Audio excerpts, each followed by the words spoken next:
গেল ২ বছর দুর্গাপূজা হচ্ছে না ঝিনাইদহের কোটচাঁদপুরের শাহপাড়ায়। এবার শতাধিক নারী দায়িত্ব নিলেন নিজেদের কাঁধে। যেন মায়ের পূজায় মায়েরাই সংগঠক। নগরের মহিলা সংঘের এই কমিটিটা হয়েছে, এতে আমার খুবই ভালো লাগবে।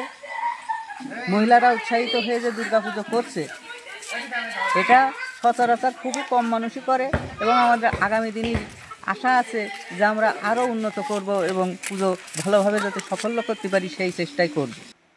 কোটচাঁদপুরের এই সংগঠিত প্ল্যাটফর্মের নাম নবারুণ মহিলা সংঘ। এলাকায় এই প্রথম নারীদের প্রচেষ্টায় আয়োজন হচ্ছে শারদীয় দুর্গাপূজা, আর তাতে এলাকায় তৈরি হয়েছে চাঞ্চল্য। স্থানীয়দের প্রশংসায় ভাসছে নারীদের এই সাহসী উদ্যোগ।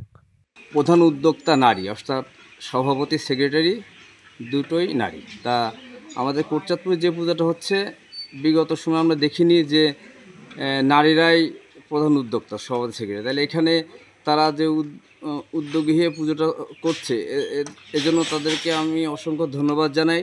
সাথে সাথে আমাদেরও প্রত্যেকে উচিত এখানে যার যতটুকুভাবে হোক তাদেরকে সহযোগিতা করা। জানা গেছে এবছর কোটচাঁদপুরে ৪৯টি মন্দিরে উদযাপিত হচ্ছে শারদীয় দুর্গাপূজা। এর মধ্যে পৌরসভায় ২০টি আর বাকি ২৯টি মণ্ডপ রয়েছে উপজেলার বিভিন্ন ইউনিয়নে।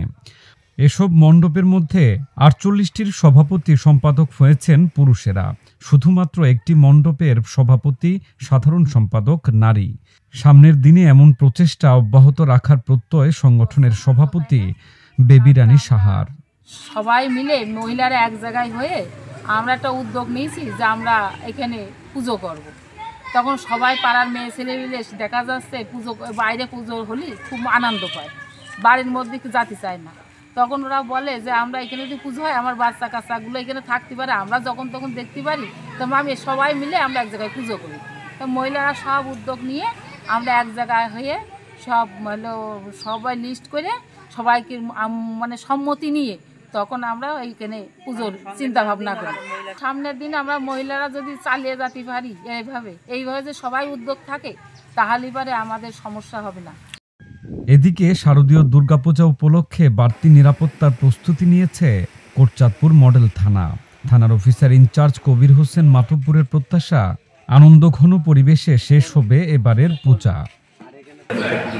যাচ্ছি রেজিস্টারে এন্ট্রি দিচ্ছি, স্বেচ্ছাসেবকদের দিক নির্দেশনা দিয়েছি।